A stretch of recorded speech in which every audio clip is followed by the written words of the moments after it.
Ronnie Coleman, a retired American professional bodybuilder, once said, and excuse my language, everybody wants to be a bodybuilder, but nobody want to lift no heavy ass weights. Ronnie Coleman was a 7-time Mr. Olympia bodybuilder. He's considered one of the greatest, up there with Arnold Schwarzenegger.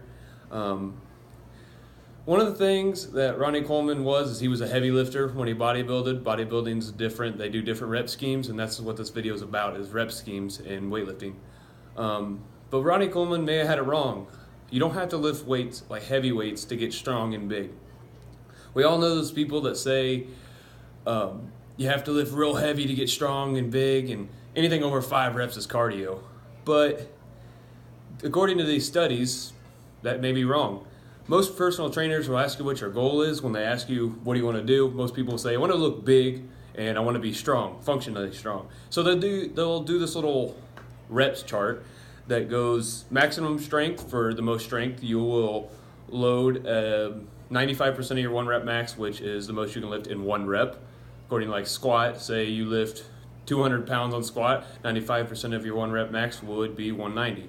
And you would do somewhere between 1 to 5 reps, I think. Yeah, 1 to 5 reps. And for general strength, you would do 85 to, it's 90 to 80.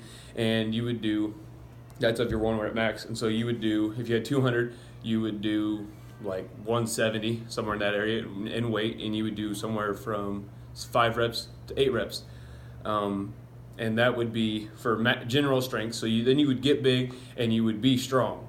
But everybody goes off of a chart like this, where to get strong, you have to lift heavy, and to look big, you have to lift light and heavy and little weights. But according to in a 2012 study, Stuart Phillips and colleagues, they did a test on 18 male subjects to train their legs on leg extensions, and 3 times a week for 10 weeks. They were separated into 3 groups. Group number 1 performed 3 sets at 30% of their 1 rep max for 30 to 40 reps. Group 2 performed 1 set of 80% of their 1 rep max for 10 to 12 reps. And Group 3 performed 3 sets of 80% for their 1 rep max at 10 to 12 reps. The quadriceps muscle growth was identical in 1 to 3. And so what this shows us is that lightweight and heavyweight, there's no difference when volume is equated for. Volume is the amount of weight times the reps that you do. So like if you lifted, let's say you lifted 100 pounds, 4 sets of 5, that is, 200 pounds. Wait, no, that's 2,000 pounds. That's volume. That's my bad. That's volume. And so that's what volume means. So when you equate for volume with a lower weight, and like if you equate for the volume of lifting heavy for a lower weight, there's no difference in the way your muscles respond.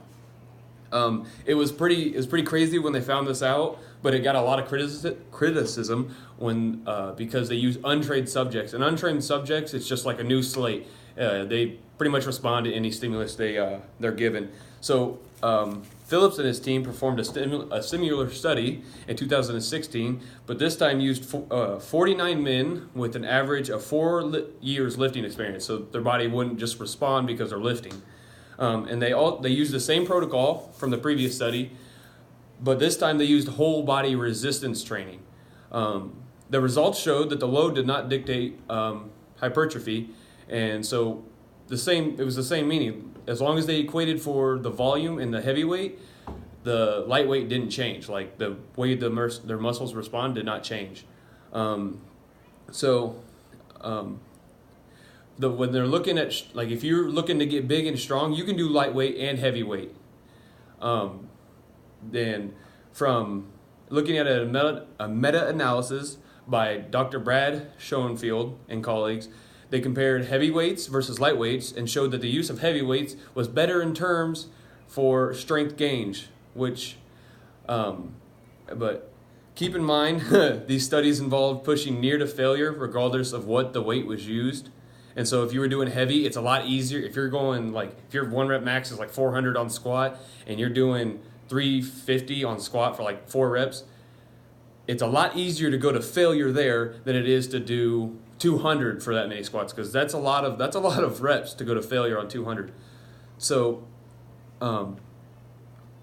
doing lightweight is a lot harder on compound movements, and so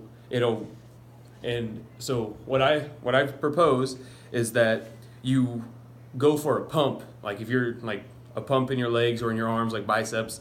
Dr. Brad Schoenfield, he also said it's likely that an exercise centered on achieving a pump via higher reps with low weights and short rests also provides a potent hypertrophic stimulus that is synergistic to heavy compound lifting. So if you utilize higher reps with lower weights and your accessory movements, say if you're working legs and you do leg extensions, you do 12 sets on your leg extension with a lower weight, you'll get the pump. And then when you go and do your compound movement like a squat, you go heavy, because you do that in the beginning. And if you bring both of those, so you get hypertrophic stimulus and you get heavyweight strength gains, you both of those in the same workout, you will take advantage of the multiple pathways involved with building muscle. This will look like five